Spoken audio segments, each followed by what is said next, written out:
Hello बच्चों, कैसे हैं आप लोग। आशा करता हूँ आप लोग अच्छे होंगे।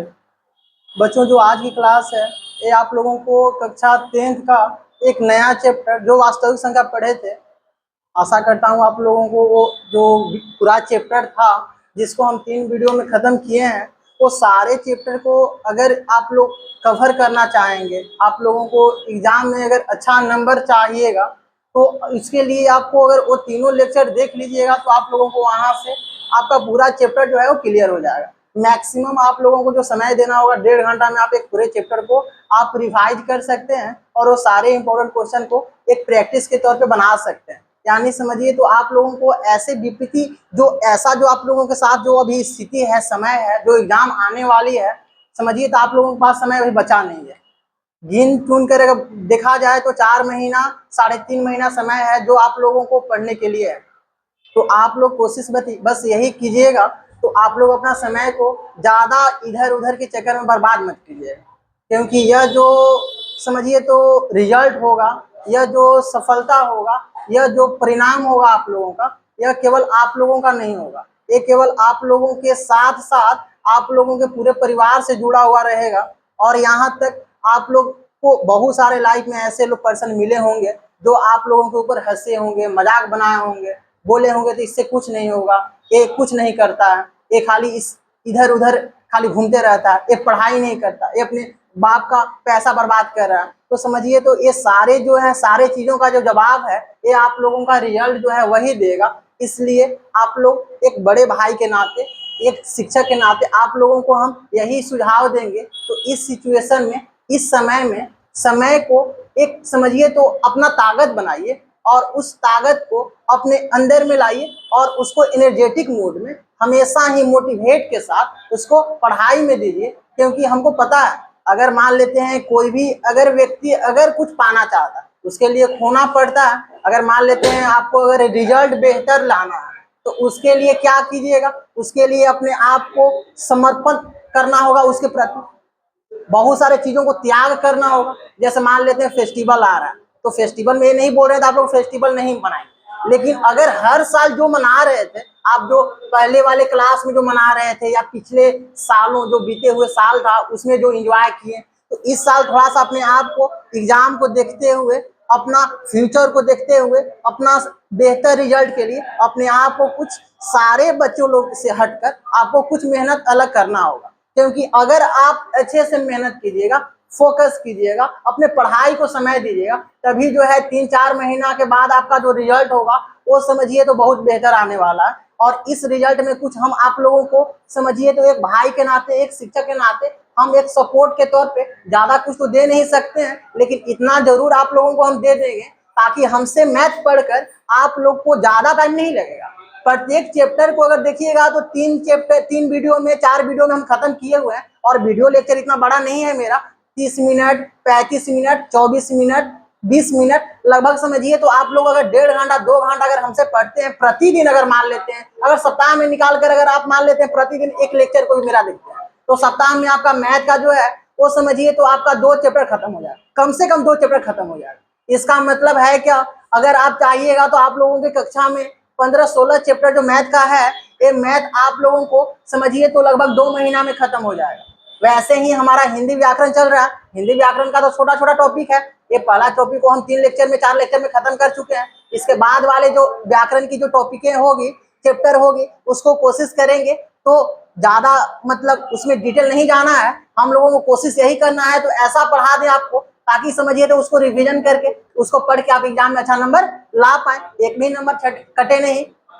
तो आप लोगों को करना क्या है, आप लोगों को हमेशा ही अपने फैमिली के बारे में सोचकर, अपने आने वाले जो रिजल्ट है उसके बारे में सोचकर, कुछ उम्मीद बनाए होंगे उसके बारे में सोचकर उसको क्या करना है, उसको सच साबित करने के लिए मेहनत करना है, उसको पढ़ाई को समय देना है। ज्यादा मान लेते हैं अपने आप को सोशल मीडिया के ऊपर या मान लेते हैं दोस्तों यारों के चक्कर में, ज्यादा अपने आप को समय को बर्बाद नहीं देना है, होने देना है। साथ में आप लोग अपने पढ़ाई को दीजिए और साथ में अगर कोई भी डाउट होता है, कोई भी सब्जेक्ट में अगर मान लेते हैं कोई चैप्टर अगर मान लेते हैं आप लोगों को समझ में नहीं आया होगा, आप कमेंट कीजिएगा, हम उसको कोशिश करेंगे तो उस चैप्टर को लाकर आप लोगों को आसान भाषा में समझाने की प्रयास करेंगे।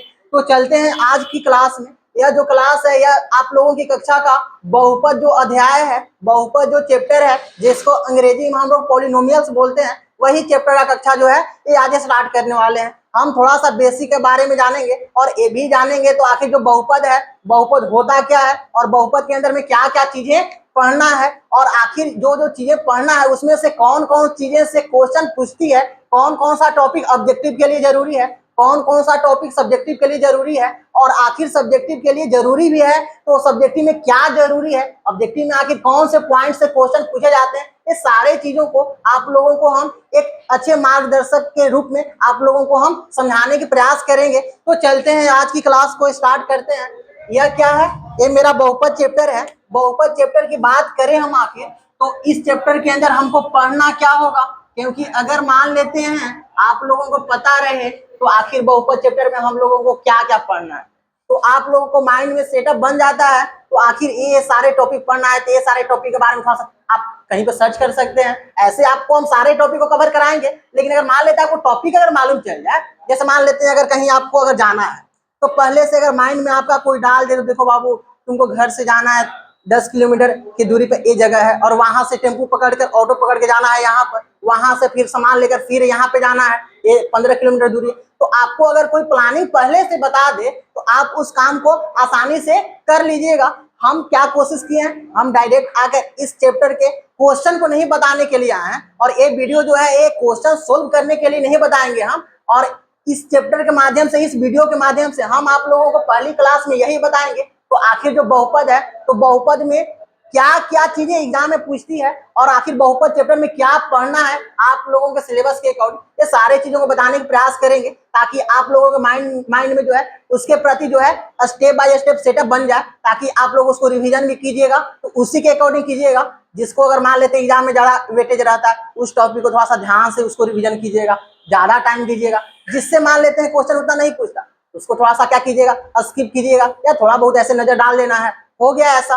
तो इसका मतलब क्या है, तो हम आप लोगों के साथ कोशिश यही करेंगे, तो जो सच्चाई है वही सच्चाई को लाकर आप लोगों के सामने रखेंगे, ताकि आप लोग उस चीज को देखकर समझकर अपना सही दिशा में और सही रिजल्ट के लिए आप लोग अपना समय दें। ये नहीं तो मान लेते हैं बहुत सारा हम आए यहाँ पर बहुत सारा क्वेश्चन लेकर आ रहे हैं, देखो बहुपद का पहला पार्ट है इसमें 10 क्वेश्चन सोल्व करवा दिए, फिर अगला पार्ट लाए 5 क्वेश्चन, इससे आप लोगों को माइंड में सेटअप बनेगा ही नहीं। तो आखिर इतना सारा क्वेश्चन प्रैक्टिस करके कीजिएगा क्या, आप लोगों को मालूम तो होना चाहिए ना आखिर इस चैप्टर में आखिर कौन कौन सा टॉपिक है जिससे क्वेश्चन बनता है। क्योंकि अगर आप लोगों को मालूम चल जाए तो उस टॉपिक को अगर आप लोगों को हम केवल 1 2 4 क्वेश्चन को भी अगर समझा देते हैं तो आप उस तरह के हजारों क्वेश्चन को भी सोल्व कर दीजिएगा। इसका मतलब क्या है, पहले कॉन्सेप्ट, और पहले कॉन्सेप्ट के बाद अगर कॉन्सेप्ट समझ में आ जाता है तो उसके बाद 2 4 क्वेश्चन आपको समझा देंगे, और 2 4 क्वेश्चन समझा देने के बाद आप लोगों को एक भी क्वेश्चन जो है एग्जाम में नहीं छूटने वाला है, ये मेरा गारंटी है, ये मेरा पढ़ाने का एक्सपीरियंस जो है वो उसके बदौलत हम आप लोगों को बता रहे हैं। तो हम आप चलते हैं स्टार्ट करते हैं। तो बात करते हैं इसमें जो पहला जो टॉपिक है वो हम पढ़ेंगे चर संख्या तथा अचर संख्या।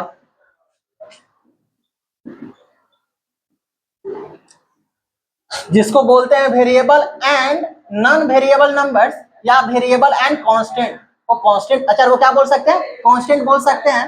सेकंड जो पॉइंट है वो पॉइंट है बहुपद को कैसे पहचाने, या बहुपद की परिभाषा।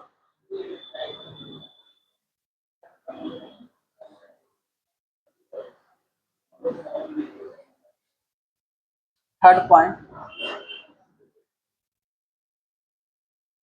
बहुपद के पद या पद के आधार पर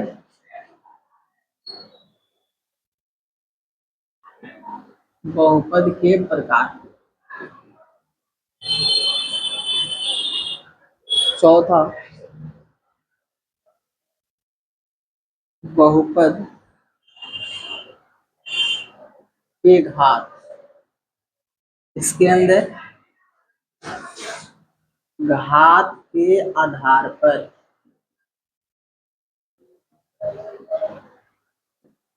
बहुपद के प्रकार।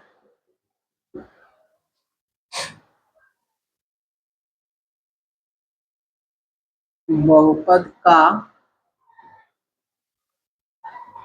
शून्य, और इसी के अंदर पढ़ेंगे हम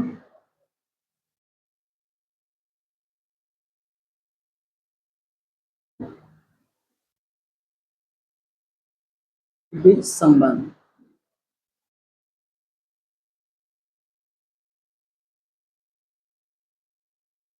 यहाँ पर छठा पॉइंट जो है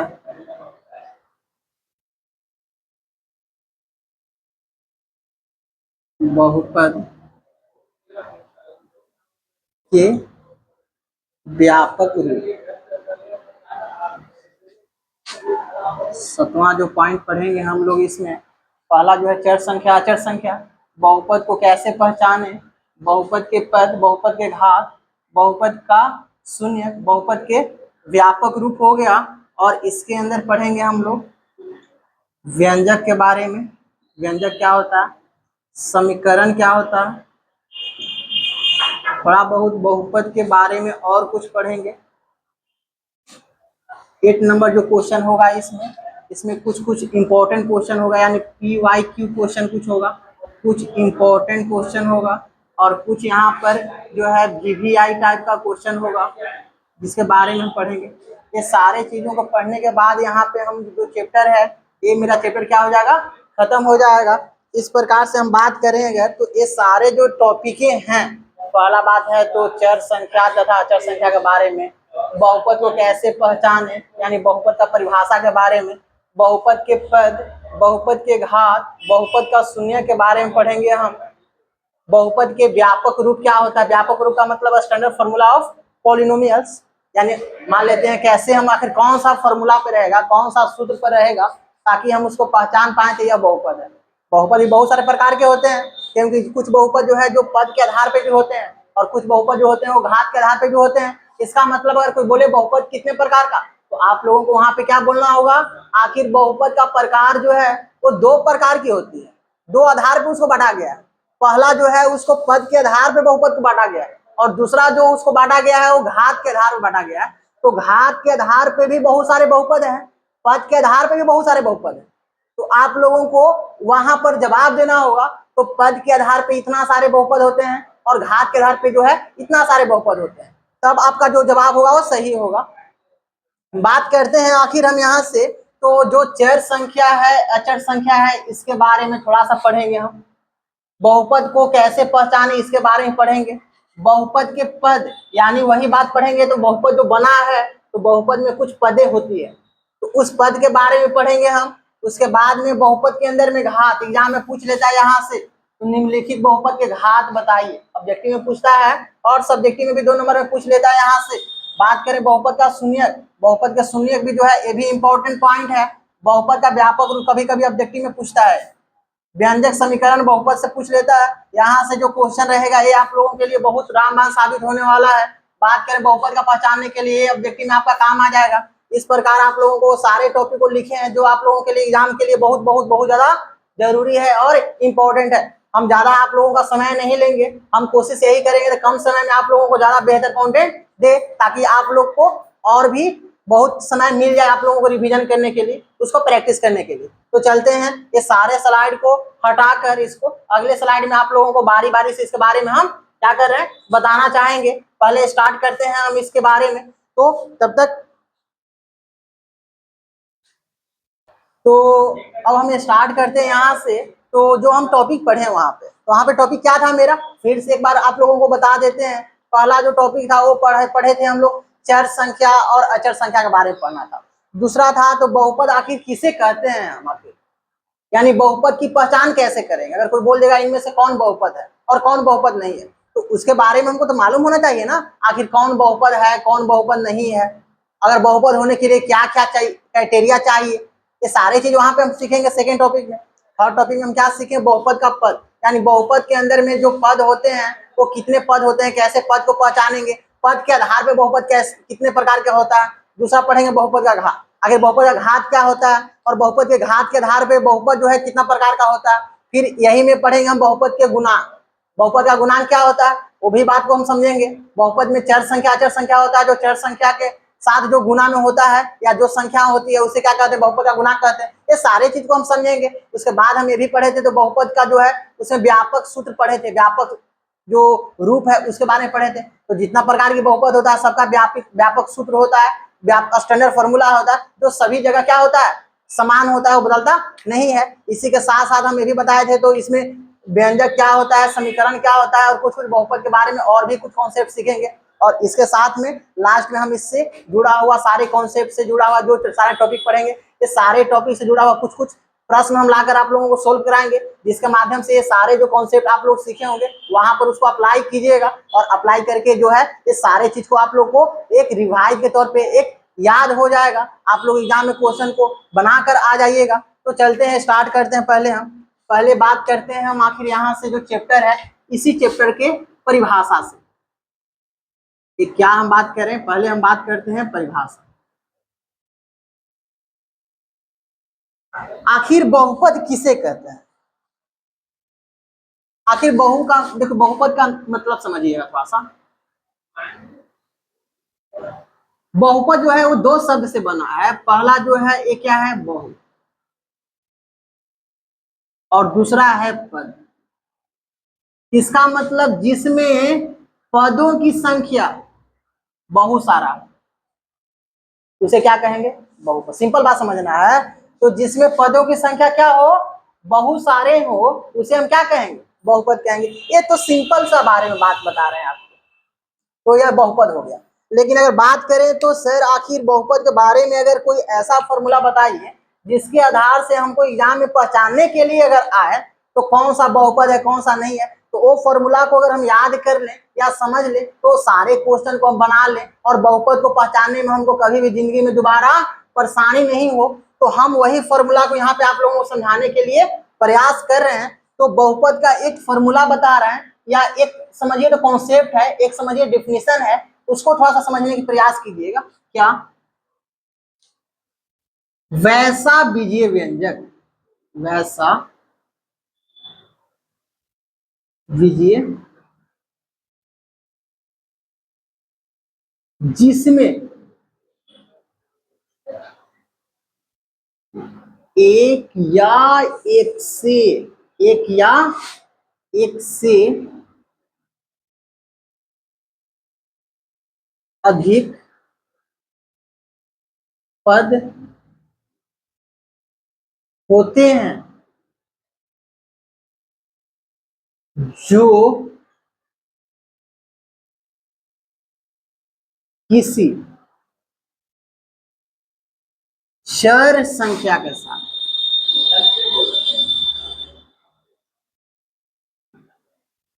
साथ गुना में रहते हैं तथा उस चर संख्या का घात, चर संख्या का घात, घात मतलब समझ लीजिएगा पावर, चर संख्या का घात शून्य या धनात्मक पूर्णांक। जैसे शून्य मतलब जीरो और धनात्मक पूर्णांक मतलब 1 2 3 4 डॉट डॉट डॉट होता है तथा पद दूसरे पद के साथ, दूसरे पद के साथ जोड़ तथा घटाव, मतलब माइनस के साथ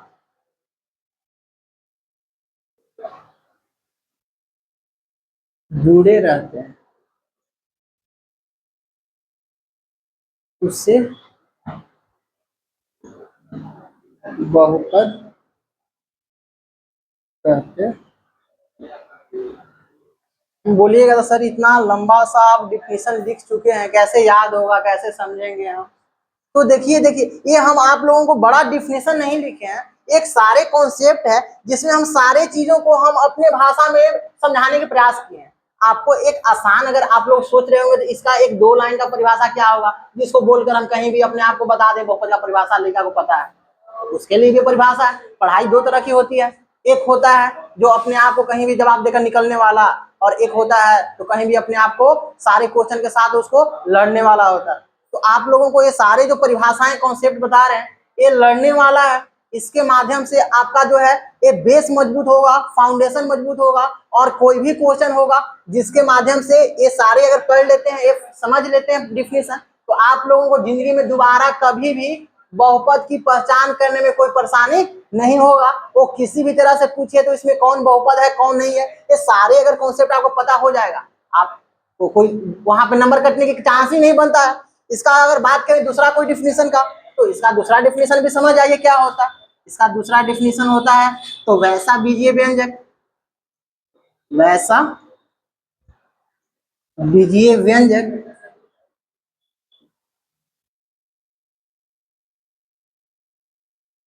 जिसमें चर संख्या का घात एक धनात्मक पूर्णांक संख्या होता है, उसे बहुपद कहते हैं। बोलिए सर इतना आसान है तो इसी को क्यों नहीं याद कर ले? क्या ये गलत है क्या? नहीं, ये भी सही है और वो भी सही है। बात करें तो ये क्या है, ये जो है तो शॉर्टकट जिसको बोला जाता है, तो एक लाइन में या वन लीनियर, ये सारे वन लीनियर कॉन्सेप्ट है जिसके माध्यम से आप इसको रटा मार सकते हैं। तो रटा मारने वाले स्टूडेंट के लिए ये वाला डिफिनीशन काम चला देगा। लेकिन अगर बात करें तो इसको रटा मार कर एग्जाम में जाते हैं और ए वाला बारे में आपको अगर समझ में नहीं आया है तो रटा मार के जाइएगा तो वहां पे क्वेश्चन आप लोगों को कभी कभी फंसा देगा, नहीं बनेगा। लेकिन अगर इस सारे डिफिनीशन को अगर आप समझ जाते हैं तो हमको नहीं लगता तो बहुपद की अगर पहचान पूछे या बहुपद के बारे में पूछे तो आपको वहां पे कोई फंसा सकता है, क्योंकि आपको कॉन्सेप्ट पता है, जड़ पता है। तो जिसको किसी चीज का जड़ अगर मालूम हो जाए तो उसके ऊपर में जो टहनियाँ लगेगी, जो फल लगेगा, सब मालूम है। यानी आप लोगों को पता होगा तो अगर किसी लड़का का किसी लड़की की या किसी को देखकर संस्कार की पता कब लगाई जाती है? अगर किसी को देखें, अगर मेरे पास भी बहुत सारे लड़का लोग आता है, किसी को देखते ही मालूम चल जाता है तो आखिर ये लड़का जो है एक कैसे परवरिश में या कैसे परिवार में पला बढ़ा होगा। तो भले उसके पिताजी से उसके माताजी से मुलाकात नहीं हुआ है, उसके बड़ा भाई बहन से मुलाकात नहीं हुआ है, फिर भी बात करते ही मालूम चल जाता है। तो उससे क्या हुआ, तो उसके बैकग्राउंड के बारे में मालूम चलता है, तो आखिर वह किस संस्कार में पला बढ़ा है या उसका संस्कार कैसे है। इसका मतलब जड़ का भी अगर पता चल जाएगा, जड़ का मालूम चल जाए किसी चीज का, तो उसके बारे में ऊपर में जितने सारे चीज लगने वाले हैं ये सारे चीज के बारे में पता चल जाता है। तो हम बात करते हैं जड़ को पकड़ने का। अगर जड़ पकड़ लेते हैं तो इससे जितना भी बन रहा है पद, घात, इसका समझिए तो बहुपद का प्रकार, बहुपद के पहचानने का नियम, बहुपद का गुणांक, ये सारे चीजों को बहुपद का सुनिए, ये सारे चीज जो है ये जड़ से ही शुरू होने वाला है। क्योंकि पहले जो है बहुपद के बारे में जानेंगे तो बहुपद की जड़ को जानने के लिए हमको पहले क्या चाहिए, उसको मजबूती से उसके ऊपर हमको पकड़ बनाना होगा। इसीलिए हम आप लोगों को यहाँ पे समझाना की प्रयास किए हैं। पहले हम देखिए समझने का प्रयास कीजिएगा, आप लोगों को समझ में बहुत अच्छे तरह से आएगा, हम कोशिश भी करेंगे आप लोगों को समझाने के लिए। पहले देखिए क्या बोले हैं, वैसा बीजीय व्यंजक, इसका मतलब क्या है, तो जो होगा वो बीजीय व्यंजक होना चाहिए। बीजीय व्यंजक का मतलब क्या होगा, जिसमें चर संख्या अचर संख्या दोनों हो। बीजीय व्यंजक है, चर संख्या अचर संख्या दोनों है, प्लस माइनस के साथ में, गुना भाग के साथ में, बीजीय व्यंजक वो कहला रहा है। तो हम क्या बोले, तो ऐसा बीजीय व्यंजक जिसमें एक या एक से अधिक पद होना चाहिए। इसका मतलब क्या है, अगर पद नहीं है तो बहुपद बनेगा ही नहीं, और अगर बीजीय व्यंजक है ही नहीं तो बहुपद भी नहीं बनेगा। इसका मतलब क्या है, तो पहले होना चाहिए वह बीजीय व्यंजक और दूसरा होना चाहिए एक या एक से अधिक पद। इसका मतलब पहले हम देखेंगे तो यह बीजीय व्यंजक है या नहीं, और उसके बाद अगर बीजीय व्यंजक होगा तो उसमें हम पदों की संख्या को गिनेंगे, उसमें कम से कम एक पद नहीं तो उससे ज्यादा पद होना चाहिए, और उसके बाद में देखेंगे तो जो पद है, जो पद होगा वो पद जो होगा वो संख्या के साथ, किसी भी चर संख्या के साथ किसके साथ होगा, गुना में होगा। किसी भी चर संख्या के साथ क्या होगा, गुना में होगा। और गुना में चर संख्या के साथ होने के साथ साथ, जैसे मान लेते हैं, आप समझने का प्रयास कीजिए, अगर यहाँ पे हम बोले 2 और 2 को अगर हम बात करें इसके साथ अगर गुना कर दिए x, तो ये बन गया क्या, 2x। तो 2x एक क्या हुआ, पद हुआ जिसमें चर संख्या अचर संख्या दोनों है। बात करें x के बारे में तो x क्या हो गया, x हो गया चर संख्या। बात करें 2 के बारे में, 2 हो गया क्या, अचर संख्या। तो हम यही बात बता रहे हैं, तो उसमें क्या हो, चर संख्या के साथ किसमें हो, गुना में हो पद। तो देखिए पद जो है चर संख्या के साथ गुना में है कि नहीं है, क्यों, क्योंकि यह 2 गुने x है, 2 गुने x है, तो गुना में है, तो गुना में होना चाहिए। और साथ में उसके चर संख्या का जो घात होगा इसको ही समझना है बहुत अच्छे से, इस पॉइंट को बहुत बढ़िया से समझिएगा, बहुत अच्छा से। चर संख्या का घात, इसका मतलब है क्या, तो चर संख्या का जो घात होगा, यानी अगर x यहाँ पे है तो इसका घात क्या होगा, ऊपर में देखने जाएंगे तो ऊपर में यहाँ पे कुछ नहीं, इसका मतलब 1 होगा, 1 है, इसका मतलब इसको हम बहुपद बोल सकते हैं। क्यों, क्योंकि यह एक प्रकार की क्या है, धनात्मक पूर्णांक है। यह क्या है, धनात्मक पूर्णांक है। इसका मतलब क्या है, तो चर संख्या का घात कितना होना चाहिए, 0 1 2 3, यानी 0 हो सकता है और 0 से बड़ा हो सकता है, यानी धनात्मक पूर्णांक होना चाहिए। तथा एक पद दूसरे पद के साथ, जैसे यहाँ पे एक पद है ना, तो दूसरा कोई पद बना लीजिए, प्लस कर दिए, प्लस हो गया, और यहाँ पे लिख दिए हम केवल x। तो एक पद और दूसरे पद के साथ क्या, या तो जोड़ के साथ, या तो इसको जोड़ कर हटाकर हम क्या बना देंगे, घटाओ।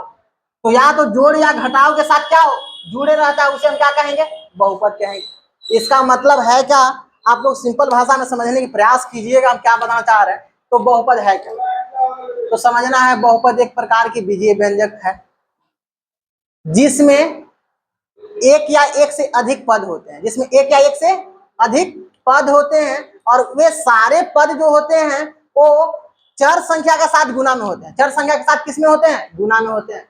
और चर संख्या के साथ गुना में होने के साथ साथ जो उसमें पद बनते हैं जितने सारे, वो सारे पद एक दूसरे के साथ, जैसे मान लेते हैं एक पद यहाँ पे एक पद यहाँ पे, तो दोनों पद के बीच में जोड़ने के लिए क्या उपयोग में आता है, या तो आता है जोड़ या तो घटाव, यानी एक पद और 2 पद के बीच में जोड़ने का जो काम कर रहा है वो कर रहा है या तो प्लस या तो माइनस। इस प्रकार से क्या बनता है, बहुपद बनता है। लेकिन एक बात और इसमें ध्यान देने वाली बात है, तो जो उसमें चर संख्या थी वो चर संख्या का जो घात होना चाहिए, पावर होना चाहिए, उसका ऐसा होना चाहिए, या तो 0 या तो 1 या तो 2 या तो 3, कोई भी पूर्णांक संख्या होना चाहिए। और वो पूर्णांक संख्या होना कैसा चाहिए, वो चाहिए 0 या 0 से ज्यादा, यानी धनात्मक पूर्णांक होना चाहिए।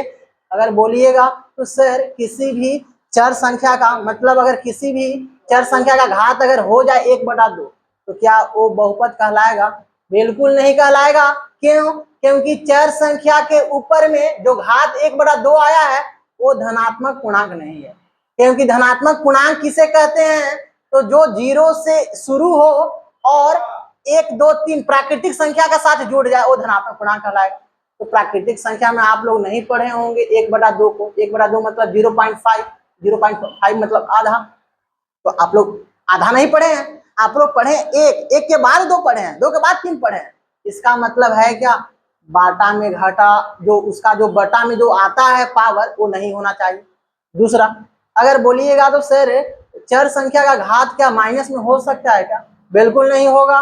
क्योंकि माइनस में होगा तो पूर्णांक तो होगा लेकिन धनात्मक पूर्णांक नहीं होगा। तो यहाँ पर आप लोगों को कॉन्सेप्ट हम बताए हैं, तो पूर्णांक होना भी चाहिए, तो कैसा होना चाहिए, धनात्मक पूर्णांक होना चाहिए, जो 0 से शुरू होता है और प्राकृतिक संख्या उसमें मिलता है, वो उस प्रकार के हमको घात को देखना होगा। तो इस प्रकार से आप लोगों को हम समझाने की प्रयास किए बहुपद के बारे में। तो बहुपद क्या होता है, अब बात करते हैं इसी चीजों को समझकर और इसी चीजों को साथ में एक साथ जोड़कर 1 2 4 बहुपद बनाने की प्रयास कर रहे हैं।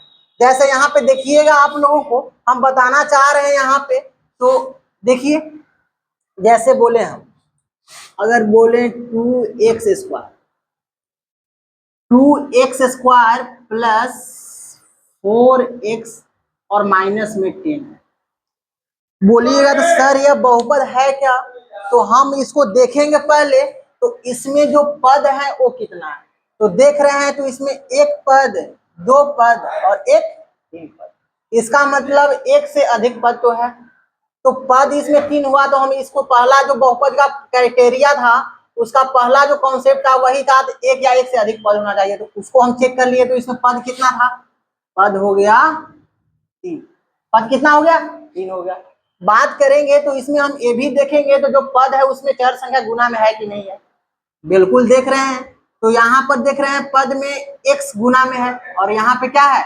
x गुना में है, और यहाँ पे भी x गुना में है, लेकिन यहाँ पर 10 क्यों लिख रहे हैं? क्योंकि यहाँ पे जो x का घात है वो 0 है, क्योंकि अगर किसी भी चर संख्या का घात 0 होता है उसका मान 1 हो जाता है, इसीलिए यहाँ पर हम इसको बोल सकते हैं 10x के पावर 0। तो 10x के पावर 0 मतलब 10 गुने 1, क्योंकि x के पावर 0 का मान 1 होता है। इसका मतलब समझिए सभी में क्या गुना है? चर संख्या के रूप में गुना है, वो चर संख्या के रूप में गुना है क्या? x। तो पहला तो बात मालूम चल गया, तो जो बहुपद है उसमें पद हो गया 3, उसमें चर संख्या x हो गया। अब हम बात करेंगे घात का, तो घात हम यहाँ पर देख रहे हैं, तो पहला जो चर संख्या देख रहे हैं पहला पद में, उसका घात 2 है। दूसरा हम दो जो चर संख्या देख रहे हैं पद का, इसमें घात 1 है, और तीसरा जो देख रहे थे इसमें क्या है? घात 0।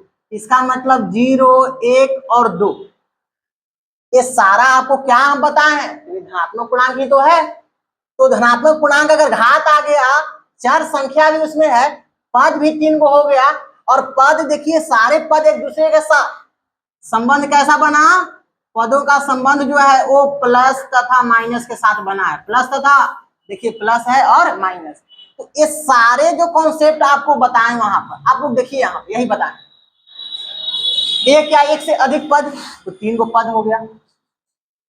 किसी चर संख्या के साथ गुना में, x के साथ गुना में है। उसके बाद हम आगे फॉर्मूला पढ़े क्या? तो बहुपद का घात जो होना चाहिए वो शून्य होना चाहिए या धनात्मक पूर्णांक। देखिए शून्य भी है, धनात्मक पूर्णांक भी है उसमें। और हम क्या देखें? तो सारे जो पद है एक दूसरे के साथ प्लस या माइनस के साथ जुड़ा है। देखिए प्लस या माइनस के साथ जुड़ा है। इस प्रकार से आप लोग को एग्जाम में अगर कोई भी अगर आए अगर और वे उसमें बीजे बेचने का बोले थे बहुपद को पहचानिए, बहुपद है या नहीं है, तो उसको पहचानने के लिए क्या कीजिएगा? उसको पहचानने के लिए पहले ये सारे चीजों को देखिएगा, पद को देखिएगा, उसमें चर संख्या को देखिएगा, चर संख्या के घात को देखिएगा, और उसमें सारे चीजों को देखने के बाद ये भी देखिएगा तो जो पद है वो दूसरे पद के साथ भागा में तो नहीं है, एक पद दूसरे पद के साथ वो मतलब समझिए तो कुछ और टर्म में तो नहीं है, यानी प्लस माइनस में है या नहीं है। ये सारे चीजों को देखकर हम बताएंगे तो बहुपद है या नहीं है। एक और एग्जांपल लेते हैं। अगर बात करें ऐसा हो जाए 1/x स्क्वायर प्लस में दे दे यहाँ पे हम 10, बोलिएगा सर ये बहुपद है या नहीं है? तो आप लोगों को हम क्या बताएं? आप लोगों को हम यही बात बताए हैं। तो अगर बात करें तो चर का घात अगर धनात्मक है तब हम बोलेंगे बहुपद है, और चर का घात जो धनात्मक नहीं है तो हम क्या बोलेंगे? बहुपद नहीं है। यहाँ पर अगर x के पावर 2 है तो ऊपर में जाएगा तो यह माइनस में बदलेगा। किस में बदलेगा? इसका घात जो होगा माइनस में बदलने वाला है, और माइनस में जैसे ही घात बदला तो हम उसको क्या बोलेंगे? धनात्मक पूर्णांक ना बोलकर ऋणात्मक पूर्णांक बोल देंगे। लेकिन बहुपद के लिए कैसा पूर्णांक होना चाहिए? धनात्मक पूर्णांक होना चाहिए। यानी इसके मतलब क्या है? यह बहुपद नहीं होगा। सर और कोई एग्जाम्पल लेकर बताइए। एक और एग्जाम्पल ले लेते हैं, शायद आप लोगों को क्लियर हो जाए। अगर बात करें हम यहाँ पे ले लेंगे 3x² प्लस √x माइनस 7। बोलिएगा सर ये बहुपद है क्या नहीं है? आप लोग इसको कोशिश क्या कीजिए, इसमें जो हम बात बोल रहे हैं तो बहुपद में, इसमें आप पहले कोशिश कीजिए इसमें पद को देखने के लिए। तो आपको तो मालूम है, तो इसमें पद क्या है? प्लस और माइनस के साथ जुड़ा रहता है। 1 पद, 2 पद, 3 पद। पद तो 3 गो हो गया। बात कीजिएगा सर चर संख्या है कि नहीं है, बिल्कुल देखिए चर संख्या x है, यहाँ पे भी x है, इसमें x का पावर 0 है, मतलब चर संख्या है, तो चर संख्या भी है। बोलिएगा तो सर इसमें जब चर संख्या भी है, पद भी है, और जो पद है एक दूसरे के साथ गुना में और घटाव में भी है, तो आखिर दिक्कत कहाँ पे आ रहा है? तो दिक्कत यहाँ पे आ रहा है, तो हमको सारे जो चर संख्या घात आना चाहिए वो हर जगह क्या आना चाहिए, धनात्मक पूर्णांक आना चाहिए।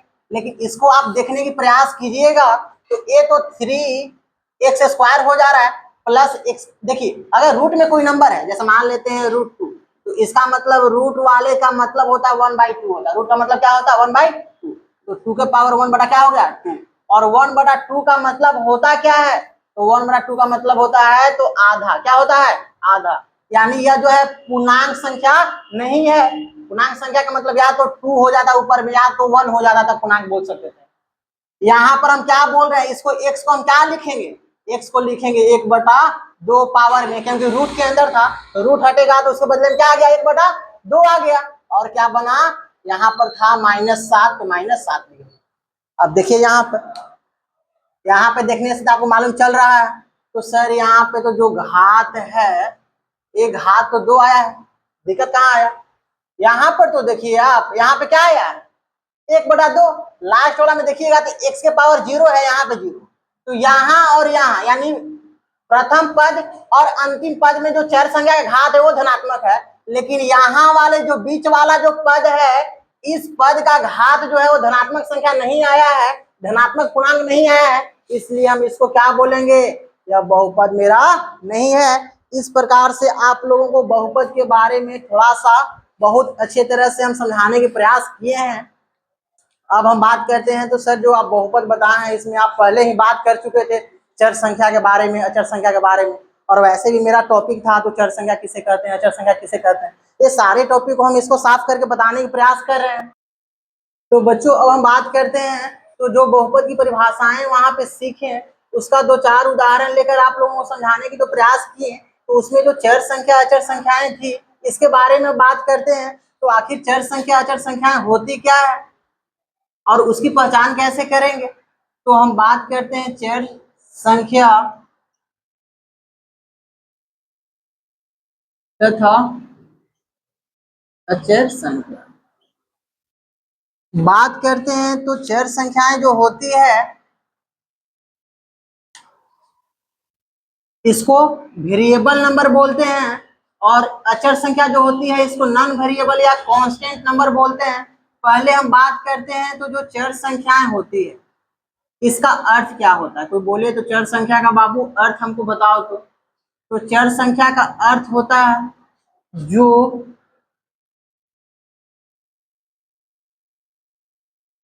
चलता हो या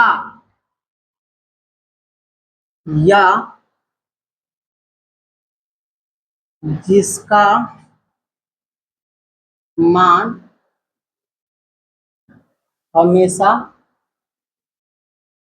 बदलता हो उसे चर संख्या कहते हैं। इसका मतलब क्या है, जो चलता हो, चलता मतलब क्या होता है, जो स्थिर नहीं है, चल रहा। अगर मान लेते हैं हम यहाँ पे बता रहे हैं तो बताते बताते हम स्थिर नहीं है, क्योंकि हम हाथ से भी अपना क्या कर रहे हैं, मूवमेंट कर रहे हैं, मेरा जो ओठ भी है वो भी मूवमेंट कर रहा है, मेरे अंदर के ऑर्गन जो है वो भी मूवमेंट कर रहा है। उसी प्रकार से जो यहाँ पर जो चर संख्याएं होती है वो क्या होता है, चलते रहता है।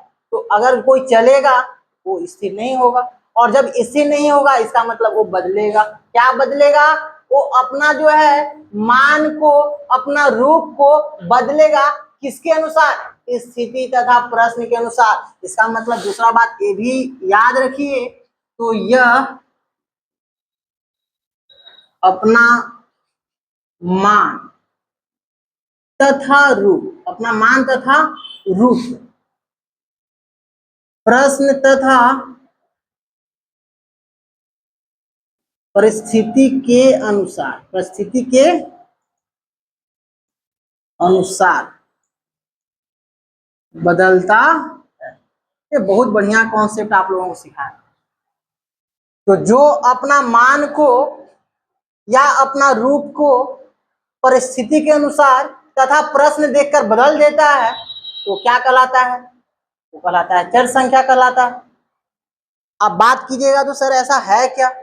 तो जो प्रश्न देखकर बदल जाता है, जैसे कैसे देखिए यहाँ पे, अगर हम बात करें इसके लिए तो बाबू अगर आप लोग बताइए तो कोई प्रश्न बना रहे होंगे तो वहां पे आप लोगों को कुछ चीज निकालने के लिए देता है था।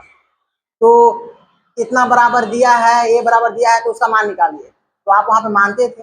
जैसे मान लेते हैं त्रिभुज के यहाँ पे आप लोगों को देता था जैसे, तो बाबू त्रिभुज का एक कोण का मान देले है 40 डिग्री, एक कोण का देले है 50 डिग्री, तो इसका मान निकालो। तो आप क्या करते थे, इसको 40 50 और यहाँ पे मान लेते थे, माना कि अज्ञात कोण जो है एक्स है या वाई है, तो आप क्या करते 40 प्लस 50 प्लस एक्स बराबर तीनों कोण का योगफल 180 होता था, उसके बराबर रख देते थे, यहाँ से एक्स का मान आ गया जरा।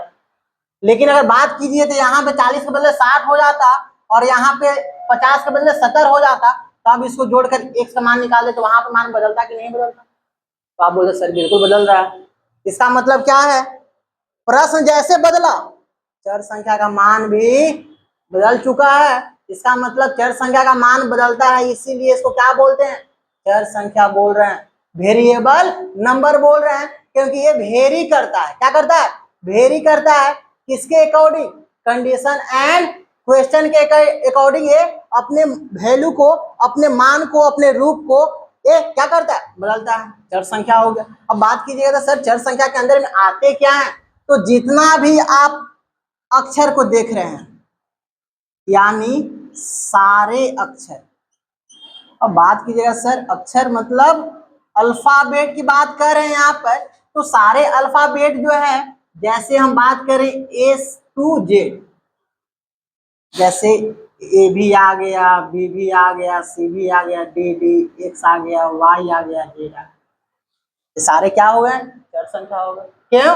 क्योंकि इसका हम इस्तेमाल कब करते हैं, जब जहां पे किसी चीज के बारे में मालूम नहीं चले वहां पे इसका इस्तेमाल करके हम उसके बारे में मान निकाल लेते हैं, और इसका मान हम हर जगह निकालते हैं और हर जगह अलग अलग आता है। इसका मतलब क्या है, इसका मान फिक्स नहीं है, और इसका मान जब फिक्स नहीं यानी निश्चित नहीं है तो इसका मान क्या होता है, बदलता है।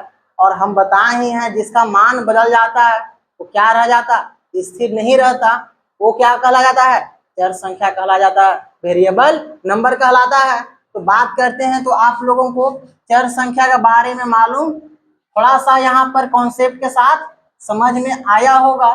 तो चर संख्या क्या होती है, यानी जो चलता हो या जिसका मान हमेशा बदलता है उसे चर संख्या कहते हैं, या यह अपना मान तथा रूप को प्रश्न या परिस्थिति के अकॉर्डिंग क्या करता है, बदलता है। और उसी प्रकार यहाँ पे जो सारे अक्षर होते हैं, ये सारे अक्षर जो है वो क्या है, वो चर संख्या के उदाहरण है। इसका मतलब अगर बोलेगा तो बाबू चर संख्या का निम्नलिखित उदाहरण बताओ, तो बोलोगे क्या, ए बी सी डी, ये सारे चीज क्या है, चर संख्या। तो बहुपद में जो पढ़े थे तो बहुपद में हम क्या क्या इस्तेमाल कर रहे थे, चर संख्या के रूप में एक्स इस्तेमाल कर रहे थे, चर संख्या के रूप में वाई इस्तेमाल करेंगे, चर संख्या के रूप में ए बी सी, यानी जितना अल्फाबेट है सारा इस्तेमाल कर सकते हैं, तो वो चर संख्या है।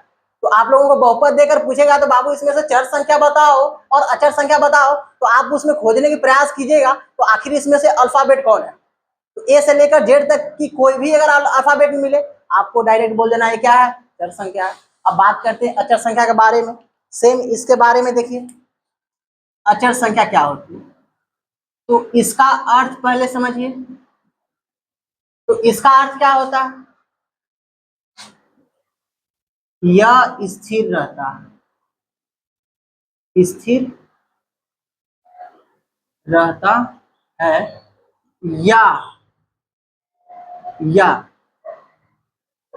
जिसका मान नहीं बदलता उसे अचर संख्या कहते। इसका मतलब है क्या, तो इसका मान कभी नहीं बदलेगा, यानी अगर प्रश्न कैसा भी हो या स्थिति कैसा भी हो, यानी प्रश्न या स्थिति के अनुसार भी यह हमेशा फिक्स्ड रहता है, मतलब नहीं बदलता है। इसका मतलब बोलिएगा तो सर ऐसा क्या है जो कैसा भी प्रश्न हो जाए वो नहीं बदलेगा। तो आप दुनिया में जितने सारे संख्याओं को देखते हैं वो सारे संख्या आ जाते हैं अचर संख्या के अंदर। यानी इसकी एग्जांपल में बात करें हम तो जो संख्याएं होती है ये संख्याएं क्या हो जाती है, ये सारे आ जाते हैं अचर संख्या के अंदर में। जैसे बात करें 0 1 2 3, बात कीजिएगा 0 से पहले वाले नंबर को मतलब माइनस में 10, माइनस में 7, सारे चीज जो है वो क्या है, सारा है क्या अचर संख्या, क्योंकि इसका मान नहीं बदलता। तो अगर मान लेते हैं जिसका मान नहीं बदल रहा है तो क्या है अचर संख्या। तो अचर संख्या मतलब कांस्टेंट। अगर मान लेते हैं यहाँ पर अगर 10 रुपया अगर कोई बोले अगर हमको तो सर आप 10 लिखिए तो हम 10 यहाँ पे लिख रहे हैं। तो मेरे पास 10 का महत्व जो यहाँ पर है, तो अगर आप लोग अपने कॉपी में लिख रहे होंगे तो आप लोगों को लिए भी 10 का महत्व यही रहेगा। इसका मतलब है क्या, इसका मतलब है तो 10 का मान कहीं नहीं बदल रहा है। लेकिन अगर बात करें अगर प्रश्न अगर हम बनाएं अगर बोले हम तो बाबू एक ऐसा उदाहरण लो जिसमें चर संख्या अचर संख्या दोनों हो। एक एग्जांपल लेते हैं, यहाँ पे बात करते हैं 2x + 10। तो ये एक प्रकार की बहुपद है, क्या है बहुपद है। और बहुपद है क्यों, क्योंकि इसमें जो चर संख्या का घात है वो क्या है धनात्मक पूर्णांक 1 है और यहाँ पे x का मान कितना है, x का घात कितना है 0, यानी चर संख्या का घात क्या हो गया धनात्मक पूर्णांक हो गया, बहुपद कहलाएगा। अब बात करते हैं तो यह जो है इसमें चर संख्या क्या है, तो आप इसमें देखिएगा संख्या 2 है, संख्या 10 है। तो 2 और 10 दोनों क्या हो गया अचर संख्या हो गया, क्या हो गया अचर संख्या। लेकिन अगर बात करें यहाँ पर जो है अल्फाबेट के रूप में x आ गया, x क्या आ गया चर संख्या आ गया। इसका मतलब क्या है, इसका मतलब है तो बहुपद में चर संख्या और अचर संख्या दोनों होते हैं। और यहाँ पर जो चर संख्या होते हैं इसका मान हमको पता नहीं, इसका मान पता है आपको नहीं पता। तो इसका मान पता अगर नहीं है तो इसका मान हम निकालने की प्रयास करेंगे, वही बहुपद का क्या होता है शून्यक होता है। ये सारे चीजों को हम अगले क्लास में पढ़ेंगे। तो यहाँ पर हम आप लोगों को चर संख्या के बारे में अचर संख्या के बारे में समझाने का प्रयास किए, बहुपद के बारे में बहुत सारे कॉन्सेप्ट को आप लोगों को सिखाएं जो आप लोग शायद पहले पढ़े होंगे। तो बच्चे आप लोगों को बस यही करना है, तो इस वीडियो लेक्चर को अच्छे से इसको देखना है, इसको समझना है, अपने कॉपी में लिखना है। फिर भी अगर कोई डाउट होता है आप कमेंट कीजिए, इसका सॉल्यूशन जो है हम नेक्स्ट वीडियो लेक्चर में लाकर आप लोगों को सोल्व करने का प्रयास करेंगे। तब तक गुड बाय, टेक केयर, मिलते हैं अगले क्लास में।